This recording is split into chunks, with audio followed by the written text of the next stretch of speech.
Hello, Algebra 1.5 students. Today's lesson is going to be a continuation of factoring. So you'll notice I've got just the first two polynomials, or two terms in this polynomial boxed in, and I've got the last two.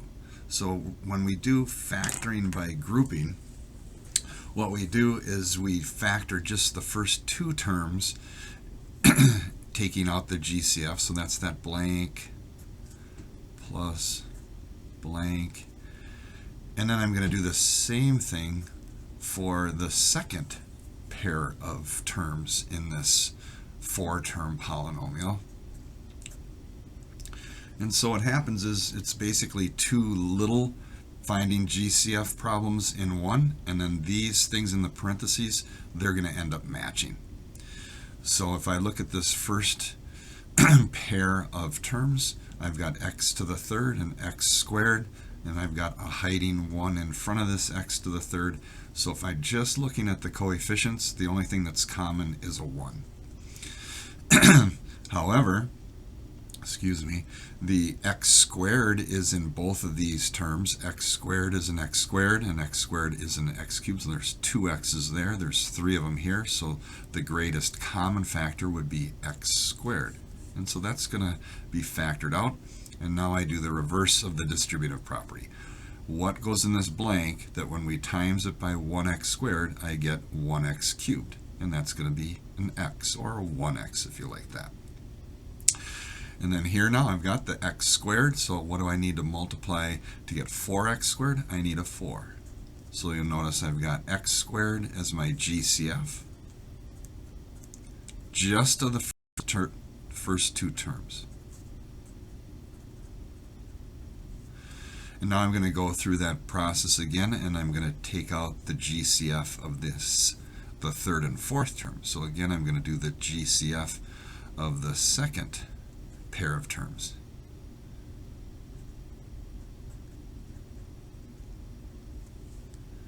And so that is just a 2 that's common to both 2 and 8, and there are no x's in both, so this becomes an x plus 4 as well. That's what we want. So these things that end up being the result of factoring out the GCF, in order for us to finish this off, we've got to put them together now. And so x squared times this x plus 4 and 2 times this x plus 4. The x plus 4 is the GCF of those terms with x squared and a plus 2.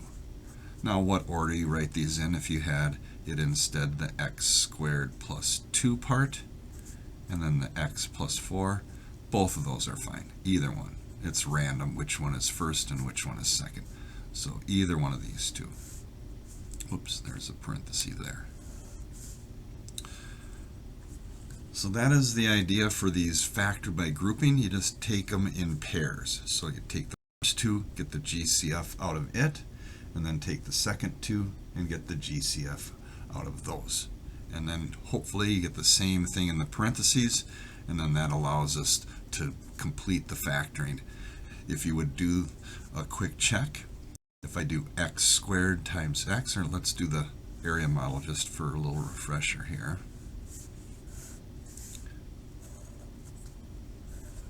So if I write my x and my plus 4 here, and my x squared and my plus 2 here, then if I do that area model box method, I find the area of this first rectangle, x times x squared, gives an x cubed.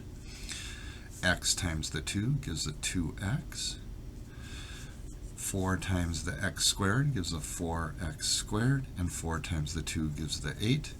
And then if we put it in standard form, there are no like terms, so we'd go from the highest power, x cubed, then the 4x squared, then the 2x, and then the plus 8.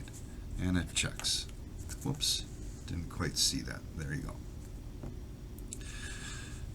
All right, let's try another one of these with a couple of letters in them. Same idea. So I've got this 6x to the third a plus 4x squared a. Those two I'm going to pull a GCF out of.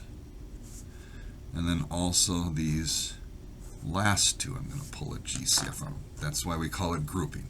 So I'm factoring this group, and then I'm going to factor this group, and then hopefully I get the same common factor that I can then get two binomials out of. All right, so blank,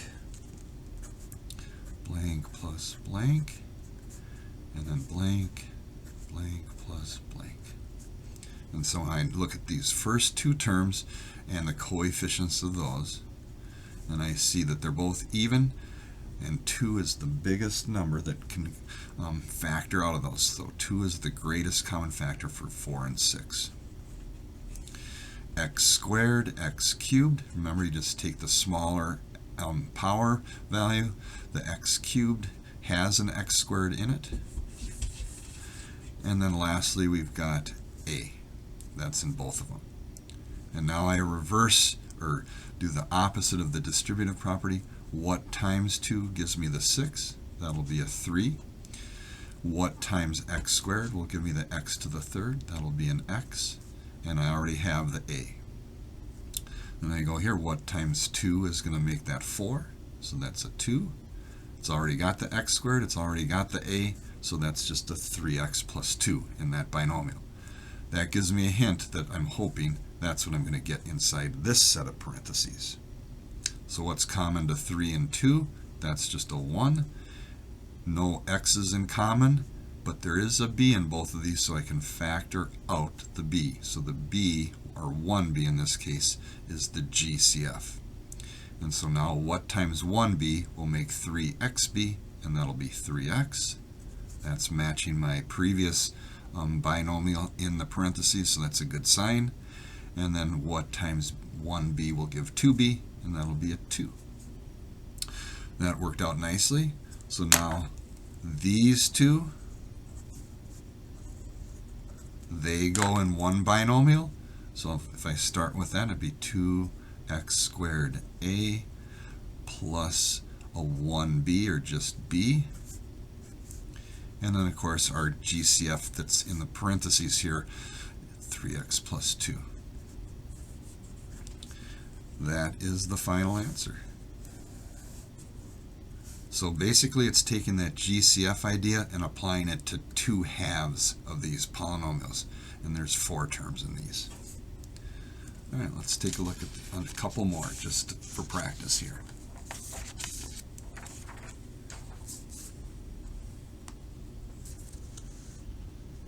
All right.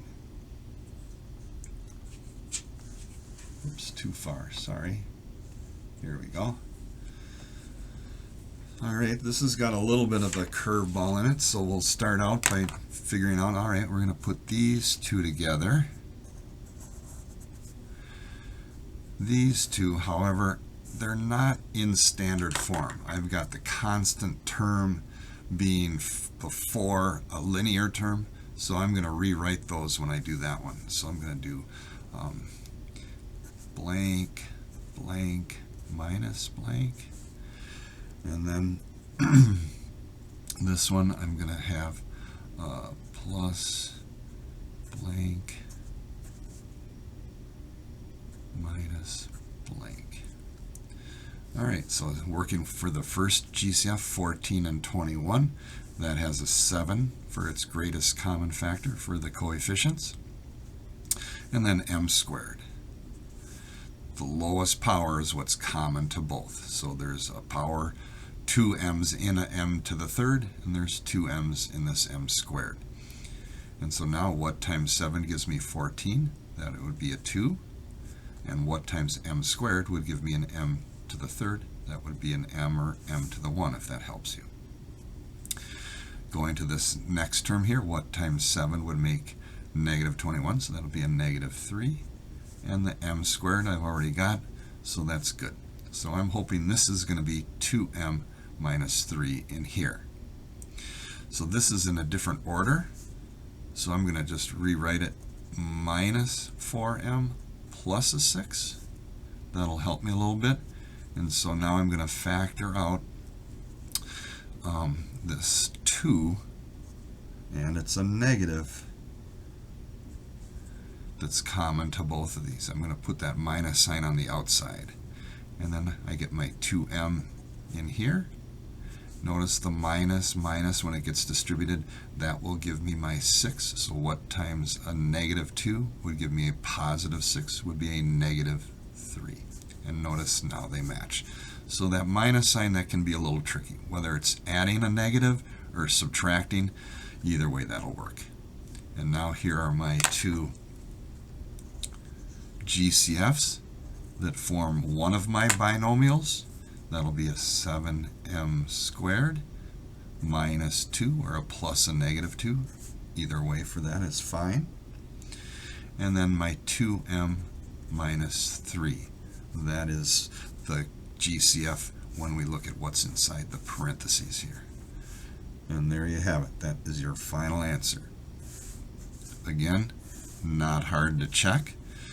Doing the FOIL, if I do the first times the first, I get 14m to the third. M squared times m to the first gives m to the third. That was the F of the FOIL. Then I'll do the outside ones.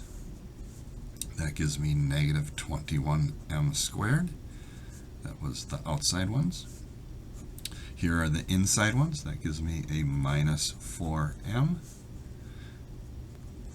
And then here are the last ones. That gives me a plus 6. And other than the order, it checks out perfect. All right, just one more, just for practice here.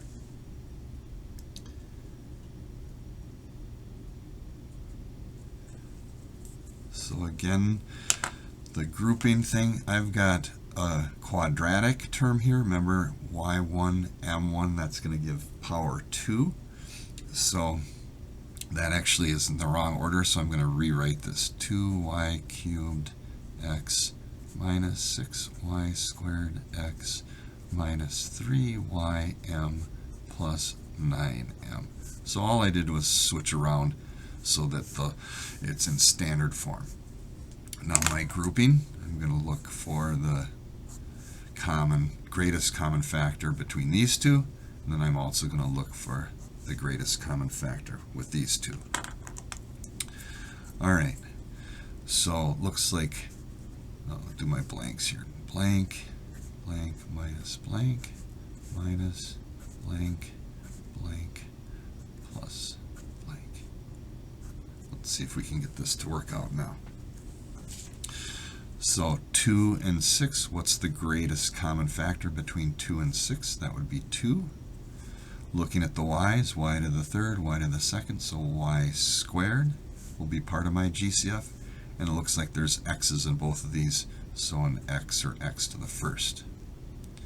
And now what am I going to need in here? What times 2 makes 2? That would be a 1.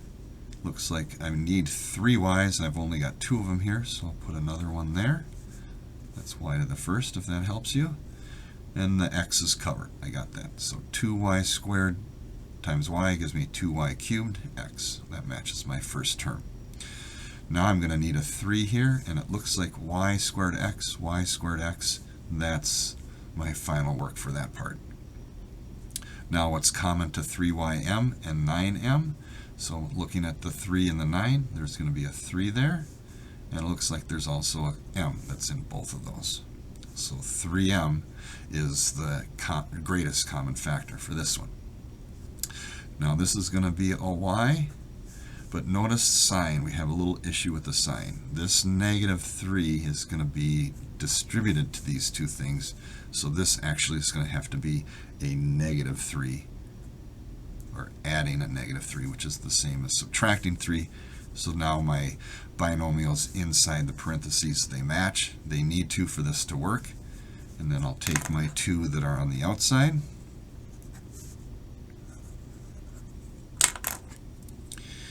And that becomes one binomial. 2y squared x minus 3m is one of them. And then y minus 3, the one that's repeated in the parentheses, is my second one. And then if you check it, 2y squared x times y gives 2y cubed x. That matches. That's my first times my first. Whoops, got missed there.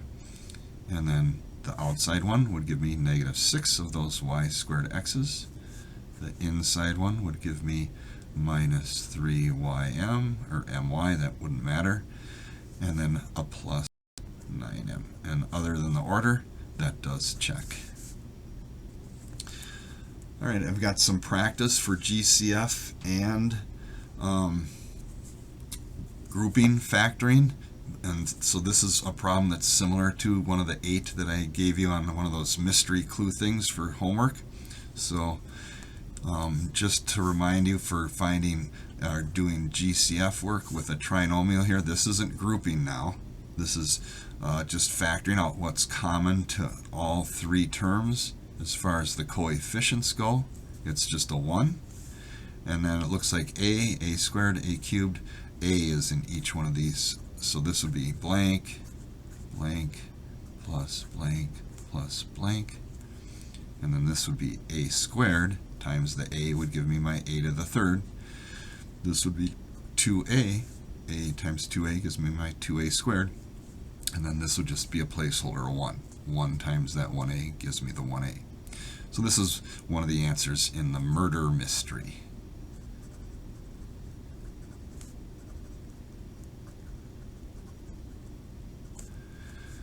All right, that's the lesson for today. Good luck, and we'll revisit more factoring next week. Today is the last day for a pretest stuff. Oh,